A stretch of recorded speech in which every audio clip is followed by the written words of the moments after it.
ویل کېږي چې په یو کلي کې احمد د خپل نیکه او د خپلې مشرې خور عایشې سره اوسېده. احمد یو نیکمله او صالحه ماشوم و. احمد د 2 کالو په عمر کې د خپل مور او پلار نه یتیم پاتې شوی و. د احمد تربیت په د هغه نیکه او د هغه مشرې خور عایشې کولو. د احمد د نیکه د سبزیانو دکانو او د هغې نه به چې کمې پیسې راتلې نو په هغې به هغې د کور خرچه چلوله. احمد ډیر هوښیار او ښکلی هلک و. احمد به د خپل نیکه نه دیني تعلیم هم حاصلولو او هغه سره به یې په دکان کې مدد کوو. احمد بچې د مانځه وخت دی، دکان بند کړه او راځه چې مانځه لاړ شو. دې خبرې کولو سره احمد دکان بند کړي او د خپل نیکه سره مونځ لا لاړ شي. هر کله چې هغوی مونځ وکړي او کور ته ورشي نو عایشې روټۍ تیاره کړې وي. السلام علیکم آپی. وعلیکم السلام. احمد تاسو راغلی؟ روټۍ تیاره ده؟ زر روټۍ وخورئ چې لږ ارام وکړئ او بیا ته سبق ووایئ. احمد د روټۍ خوړلو نه پس پارک ته د لوبو دپاره ورشي. په پارک کې د هغه ملاقات د خانزادي په نوم یوې جنۍ سره وشي. د خانزادي مور او پلار دواړه ډاکټران وي او د دواړو بدلی د احمد د کلي هسپتال ته شوي وي. خانزادي د احمد د اخلاقو نه ډیره زیاته متاثره شي او د هغې خواهش وي چې هر ورځ د احمد سره لوبې کوي. د لوبو کولو نه پس احمد خپل کور ته راشي، روټۍ وخوري او اوده شي. احمد پاسه سحر دی، مونځ وکړه او بیا بابا جان سره دکان ته لاړ شه. احمد د سحر مونځ وکړي او د خپل بابا سره د مدد کولو دپاره هغه سره دکان ته لاړ شي.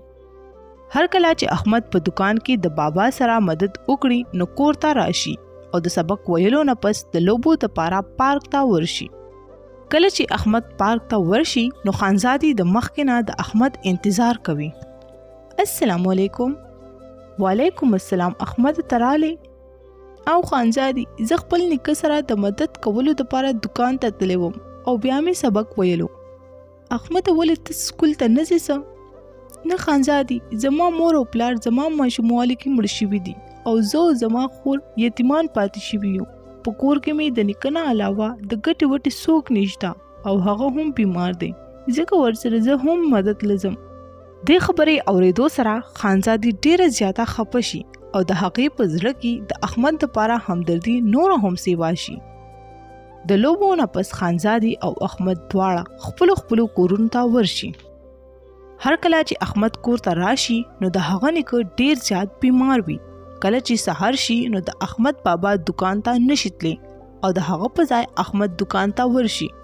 نن خانزادي ټوله ورځ په پارک کې د احمد انتظار وکړي خو هغه را نشي چې د احمد ولې نن لوبو له رانغلی نو چې چېرته بیمار خو نه دی او یا چېرته خفه شوی خو نه دی. د ډیر انتظار نه پس خانزادي خپل کور ته ورشي او د شپې د ډیر ټایم پورې د احمد باره کې سوچونه کوي.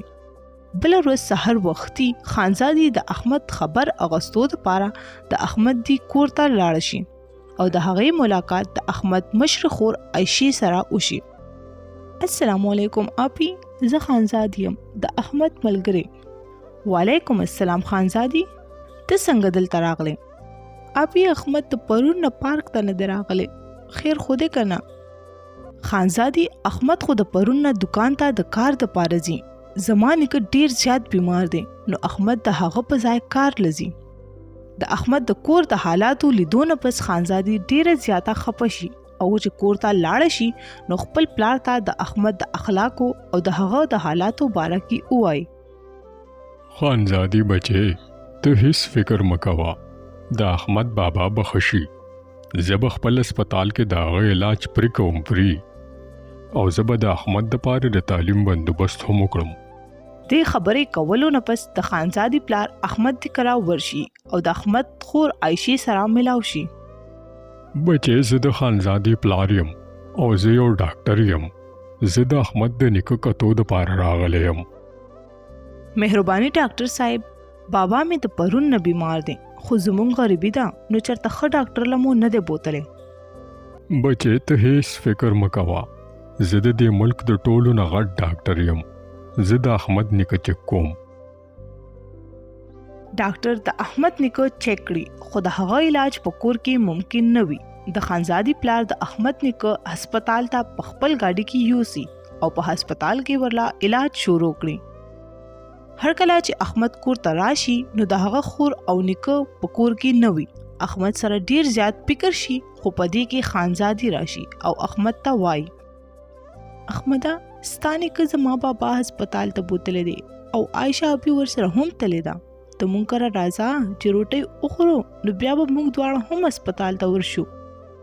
احمد د خانزادي سره د هغوی کور ته ورشي او د روټۍ خوړو نه پس خانزادي سره هسپتال ته ورشي. بابا دا احمد دی او احمده دا زما پاپا دی. احمده بچې ته فکر مکوه د بابا د علاج شروع دی او ان شاء الله ډیر زر بخشي. د خانزادي پلار د احمد د نیکه ډیر ښه علاج کوي او په هغه خپلې پیسې لګوي خو الله ته د احمد د نیکه نوره زندگی نوی منظوره او هغه په هسپتال کې وفات شي او احمد او د هغه خور عایشه بې اسرې پاتې شي. د غم خورېدو نه پس د خانزادي پلار احمد د کره راشي او د احمد خور ته وایي بچې احمد هم ماشوم دی او ته هم دومره لویه نه. زه خو به کوشش کوم چې ستاسو په کور کې ستاسو خیال وساتم خو داسې به ډېره ګرانه شي. زه وایم چې تاسو زما کور ته راشئ او تاسو ما سره زما کور کې اوسئ. انکل ستاسو خو په موږ د مخکې نه دومره زیات احسان دی. زه نه غواړم چې موږ په تاسو نور بوج جوړ کو. خیر دی موږ په ځان له څه بندوبست وکړو. دې خبرې کولو سره خانزادي هم په ضد شي او هغه احمد او د هغه خور خپل کور ته په بوتلو مجبور کړي. احمد او د هغه خور د خانزادي سره د هغوی کور ته ورشي. د خانزادي پلار د احمد داخله په یو ښه سکول کې وکړي او هغوی ښه په خوشحالۍ سره ژوند شروع کړي.